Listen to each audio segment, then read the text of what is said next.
Bonjour à vous, j'espère que vous allez bien, chers collègues. Alors tout d'abord, je voudrais vous dire merci. Un grand merci à vous, médecins généralistes, résidents en cardiologie, étudiants en médecine et même infirmiers, oui. Merci à vous d'avoir suivi la masterclass HTA jusqu'à maintenant, d'avoir suivi les généralités, d'avoir suivi les notions fondamentales. Et aujourd'hui, nous allons aborder un sujet très important. Merci à vous de faire partie, pas seulement de suivre ces vidéos, mais de participer à une transformation professionnelle qui va révolutionner votre prise en charge à présent de vos patients hypertendus. Parce que sachez que c'est d'abord vous qui êtes en première ligne pour vous occuper de ces patients. Et tout ce que vous ferez de prime abord peut orienter ou non l'évolution vers une complication ou pas. Alors merci de vous engager auprès de l'ensemble des cardiologues, de l'ensemble des médecins, pas seulement camerounais mais africains, parce que je sais qu'il y en a qui viennent du Togo, de la Côte d'Ivoire, du Sénégal, plein de frères africains qui suivent ces vidéos. Alors merci beaucoup. Aujourd'hui, nous allons parler d'un sujet très important qui est le diagnostic de l'hypertension artérielle. Il ne s'agit pas seulement du diagnostic positif, on parlera aussi du diagnostic différentiel et du diagnostic étiologique. Dans mon livre, le guide pratique de l'hypertension artérielle pour le médecin généraliste, qui peut être aussi dédié aux résidents cardio, infirmiers, à tout professionnel qui s'intéresse à l'hypertension artérielle, je parle de 20 pièges à éviter. Il y a 20 pièges que vous devez éviter et éviter en prenant le bon diagnostic, vous éliminez déjà une bonne partie de ces pièges. Alors, je ne vais pas être plus long. Je vous invite à suivre jusqu'au bout. Partagez à vos collègues. Surtout, n'hésitez pas qu'ensemble, on soit encore plus fort contre cette maladie.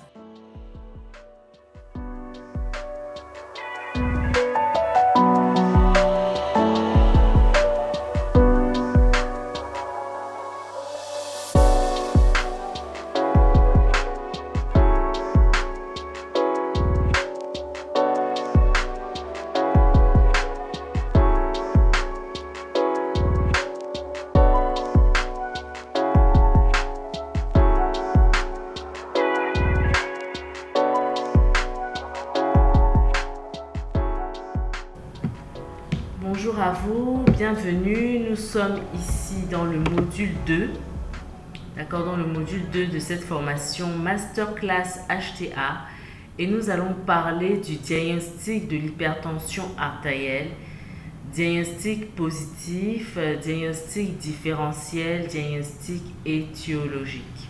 Voilà. Alors, il faut savoir dans un premier temps, avant de parler de diagnostic, définir déjà ce qu'est l'hypertension artérielle et ça se définit par des chiffres. On sait tous que c'est l'élévation de la pression du sang dans les artères, ok? Et ces chiffres-là reposent en fait sur un consensus, d'accord? Et doivent être pris, doivent être enregistrés, si on peut dire ainsi, selon des conditions bien précises, d'accord? Et cela est très important pour le diagnostic justement. Alors, plusieurs sociétés savantes, les récentes recommandations en fait qui nous parlent d'hypertension sont les recommandations de la Société américaine de cardiologie en 2017, la Société européenne en 2018 et la Société internationale d'hypertension en 2020. Donc, les plus récentes, ce serait 2020 ici. Donc, nous allons vraiment baser toute cette formation en fait est basée sur ces dernières recommandations. Alors, comment définit-on l'hypertension artérielle? C'est un consensus de toutes les sociétés savantes, d'accord, que je viens de citer d'ailleurs, les plus influentes. À savoir, on parle d'hypertension artérielle en consultation quand la pression, la systolique est supérieure ou égale à 140 mm de mercure et la diastolique à 90 mm de mercure. Donc, voilà. Donc, ça veut dire quoi? Si vous avez une tension artérielle systolique à 130, une tension artérielle diastolique à 90, on peut parler d'hypertension artérielle, d'accord? Parce que soit l'un des chiffres est élevé, soit les deux chiffres élevés, l'un dans l'autre, on parle d'hypertension artérielle. Alors, concernant quand la tension artérielle est évaluée en auto-mesure, on va se baser sur 18 mesures. D'accord? Et quand la somme de ces mesures-là, ou bien la moyenne de ces mesures-là, est au-delà de 130 sur 85 mm de mercure, on parlera d'hypertension artérielle. Alors, c'est exactement ce que dit non seulement la Société internationale d'hypertension, mais vous verrez aussi la Société européenne de cardiologie. D'accord? Donc, c'est vraiment ça. Une tension artérielle normale doit être strictement inférieure à 130 en systolique et 85 en diastolique. Quand la systolique est entre 130 et 139 et où la diastolique 85-89, on parle de normale haute. Donc, il faut déjà faire attention. Et au-delà, n'est-ce pas, on parle d'hypertension artérielle. Ok? Donc là, ce sont les mesures en automesure et en MAPA. D'accord? Donc en automesure, on retiendra ici 135 sur 85. D'accord? Alors ici, c'est une slide peut-être que vous connaissez. Là, c'est l'ESC 2018 qui divise correctement en grades hypertension. D'accord? Quand on a une HTA, une systolique entre 140 et 159 et ou diastolique entre 90 et 99 mm de mercure, on parle d'HTA grade 1. Quand on a la systolique entre 160 et 179 et ou diastolique entre 100 et 109 mm de mercure, on parle d'HTA grade 2 et au-delà. Donc, soit une systolique au-delà de 180 et une diastolique ou une diastolique au-delà de 110, on parle d'HTA grade 3. Alors, concernant le diagnostic positif, avant même de prendre la tension artérielle, vous allez recevoir donc le patient dans votre bureau et après avoir identifié le patient selon son identité, son âge et son sexe, vous allez vous intéresser bien sûr à l'interrogatoire, au motif de consultation. Et ce qu'il faudra rechercher, ce sont les signes de Dieu la foi. D'accord? Céphalée, vertige, palpitation, dyspnée, insomnie, nervosité. Alors dans certains cas, le patient peut vous dire qu'il ne ressent rien du tout. Il est asymptomatique. Donc cela ne doit pas exclure le diagnostic, bien évidemment. Ensuite, après avoir interrogé donc ses motifs de consultation, on va regarder ses antécédents. Est-ce qu'il a des antécédents familiaux, notamment d'hypertension? Est-ce qu'il y a d'autres facteurs de risque, que ce soit familial, que ce soit sur le plan personnel? Voilà, est-ce qu'il y a des antécédents de mort subite ou d'accident vasculaire cérébral dans la famille? Quels sont les médicaments qu'il prend? Quel est son mode de vie? Est-ce qu'il est stressé? Est-ce qu'il est sédentaire, etc. Bien sûr. Et cela va permettre aussi de faire le bilan, n'est-ce pas? Après avoir pris la mesure, donc nous reviendrons sur la mesure. Vous allez faire donc le bilan minimal de l'OMS, d'accord, qui s'évertuera à évaluer donc le bilan, le profil lipidique, ok, l'acide urique, la glycémie, ok, et d'autres facteurs sur lesquels nous allons revenir. Donc ça, c'est vraiment les facteurs de risque cardiovasculaire au décours de l'interrogatoire, dont le sexe. On sait que les hommes sont plus propices avant l'âge de 55 ans, n'est-ce pas, et au-delà de la ménopause chez la femme. L'âge, le tabagisme, le profil lipidique comme on a vu, la présence d'un diabète ou pas, le surpoids, l'obésité, les antécédents familiaux, d'accord, la ménopause, l'hygiène de vie, ok, le stress et la fréquence cardiaque aussi. Alors maintenant, nous allons entrer dans un moment vraiment phare du diagnostic d'hypertension artérielle, que sont en fait les conditions de prise de la pression artérielle. Ça, c'est très important. Le patient doit être assis confortablement depuis au moins 5 minutes, dans une ambiance calme, loin de la prise d'excitants, de tabac. D'accord? La tension artérielle devait être effectuée à plusieurs reprises. D'accord? 3 mesures prises 1 à 2 minutes d'intervalle. Ok, ça c'est très important. Et aux 2 bras. Normalement, les mesures doivent toujours être faites aux 2 bras parce qu'on peut observer une différence entre les deux bras. Et si c'est une différence qui est au-delà de 10 mm de mercure, là, ça doit vous pousser à vous interroger. Ok. Alors, cette tension artérielle doit être prise idéalement en position assise ou couchée. Mais chez le sujet âgé, notamment si on suspecte une hypotension orthostatique, on prendra la tension en position debout, assise, couchée. D'accord? Et le brassard doit être adapté. Donc ici, il est important de souligner que la tension se prendra idéalement avec un tensiomètre électronique. Ok? Avec bien sûr, comme on vient de dire, un brassard adapté, non ici au niveau du bras et non au niveau du poignet. Ça, c'est aussi très important.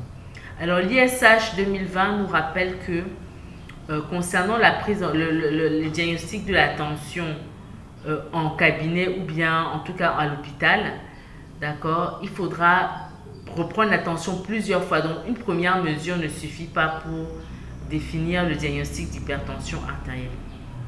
Donc, 2 à 3 mesures doivent être prises en 1 à 4 semaines d'intervalle. D'accord? Idéalement, on ne va pas attendre 4 semaines. D'accord? Il faudrait proposer aux patients une prise de la tension en dehors du cabinet. Ok? Voilà. Donc, en dehors du cabinet. Donc, ça, c'est pour le suivi. C'est-à-dire, si vous avez un patient qui a généralement des tensions autour de 13,8, bon, vous recontrôlez la tension de manière très espacée tous les 1 à 3 ans. D'accord? 1 an, notamment s'il a d'autres facteurs de risque tels que l'âge, le surpoids, etc. D'accord? S'il a une normale haute, d'accord, il faudrait lui proposer une mesure en dehors du cabinet. Donc, soit une automesure qui est absolument à votre portée en tant que MG, d'accord, et même en tant qu'infirmier, hein, soit la MAPA, donc dans le cas pour les cardiologues, d'accord.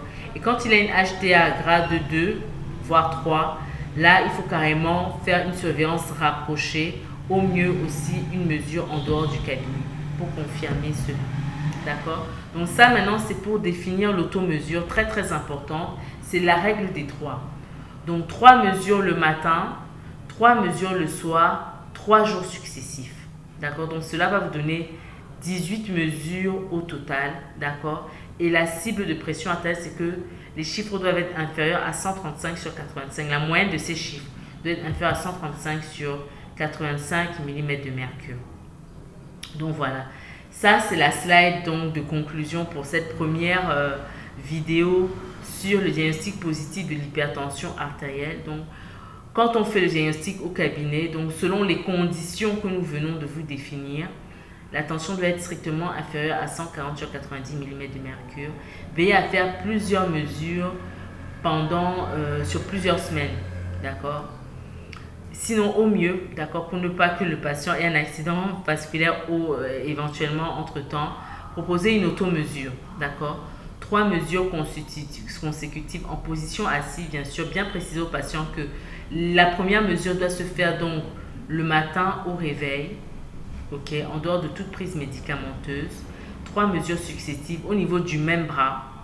Et ensuite, le soir au coucher, juste avant de dormir, 3 mesures successives au niveau du même bras. Et ce 3 jours consécutifs. Voilà.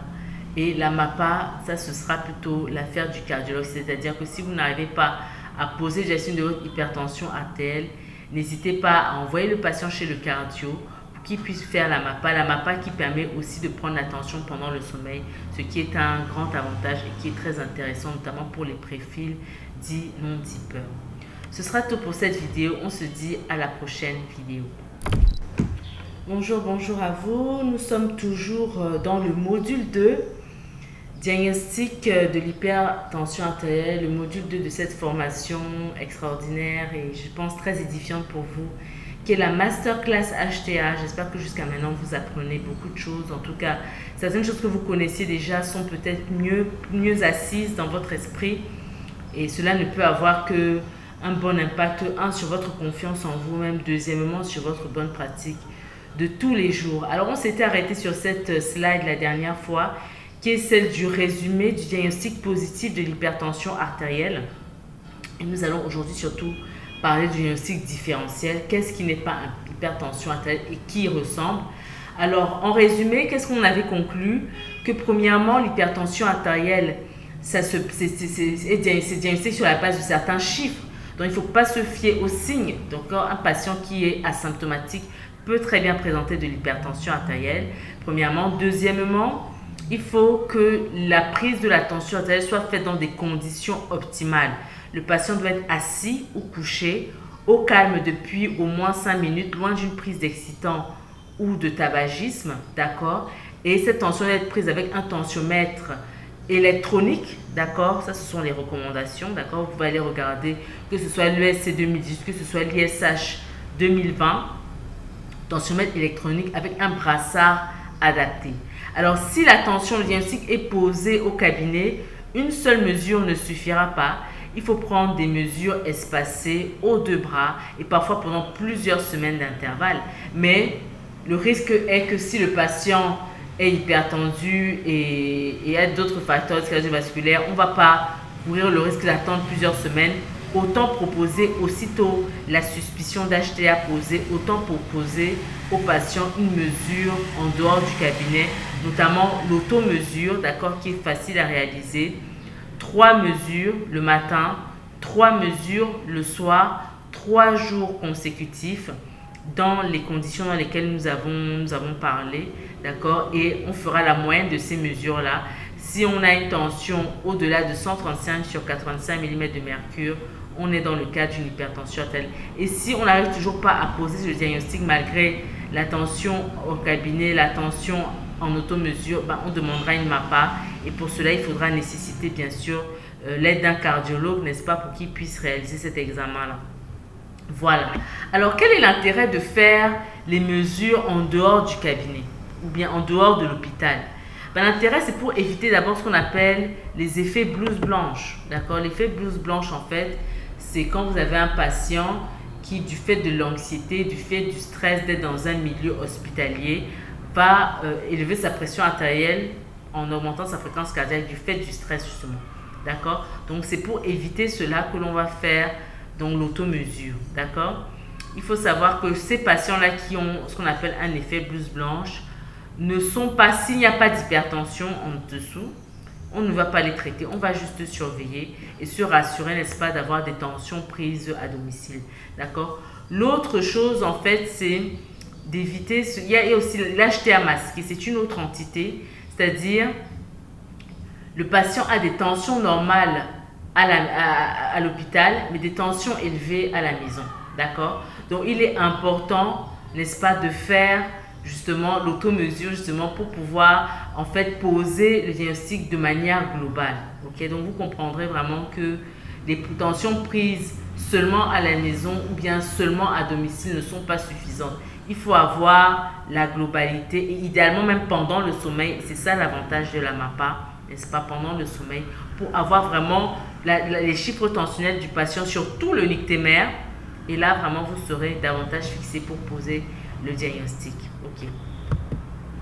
Alors, l'hypertension artérielle, le diagnostic différentiel cette fois-ci, il est important d'éliminer une fausse hypertension artérielle. Alors, vous pouvez avoir des cas des patients qui ont des bradycardies importantes. Bradycardie importante, ce n'est pas 60 battements.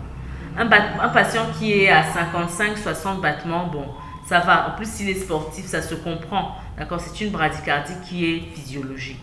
Je vous parle de cas de patients ici qui ont des tensions autour de 40 battements, 35 battements. Là, ils peuvent avoir une fausse hypertension artérielle. Donc, il faudra plutôt traiter la cause de cette bradycardie importante et là, l'hypertension pourra disparaître. On pense notamment aux patients qui ont ce qu'on appelle des troubles de la conduction active de BAV de 3e degré. En cas d'insuffisance aortique, généralement la différentielle est vraiment élargie. Donc si vous prenez en charge correctement cette insuffisance aortique, notamment la tension doit se régulariser. Les causes d'hyperdébit, d'accord, notamment tout ce qui est anémie, d'accord, une anémie va entraîner l'élévation de la fréquence cardiaque, donc potentiellement celle de la tension aussi. D'accord, une hyperthyroïdie, on sait bien que les hormones thyroïdiennes élèvent la pression artérielle, donc toutes ces causes d'hyperdébit-là doivent être prises en charge pour éliminer définitivement, n'est-ce pas, une HTA. L'effet blouse blanche, nous venons d'en parler. Et l'importance aussi, comme on l'avait dit précédemment, de toujours demander au patient quels sont les médicaments qu'il prend. Et est-ce qu'il prend des médicaments sur le long terme. Okay. Donc, on a vu que les anti-inflammatoires, les œstrogènes, etc., les contraceptifs oraux et autres, tous ces médicaments-là peuvent élever la pression artérielle. Donc, il est important de demander au patient quels sont les médicaments qu'il prend. Le non-respect des conditions de mesure. En effet, ça nous arrive tous les jours dans notre pratique quotidienne de prendre la tension chez un patient qui n'a même pas pris le temps de se reposer ou bien un patient qui a longtemps attendu en salle d'attente. Voilà, tout ça, ce sont des situations anxiogènes qui peuvent élever physiologiquement la tension sans qu'on ne puisse vraiment affirmer de manière claire qu'il s'agisse d'une hypertension. D'accord? Et bien sûr, si vous prenez la tension avec un tensiomètre qui est défectueux, forcément les chiffres ne seront pas fiables. Donc veillez toujours à prendre avec d'abord un tensiomètre lui-même qui marche, d'accord? Vérifiez les piles et tout. Vérifiez que votre tensiomètre électronique est bien taré. Ok? Deuxièmement, Le brassard doit être adapté à la circonférence du bras de votre patient.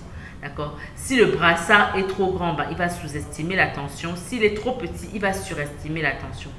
Et vérifiez toujours que ce brassard soit au niveau du bras et non au niveau du poignet ou bien de l'avant-bras. D'accord? Parce que si le brassard, normalement la tension doit être prise à hauteur du cœur. D'accord? Donc tout brassard qui s'éloignerait du cœur, va forcément fausser les chiffres.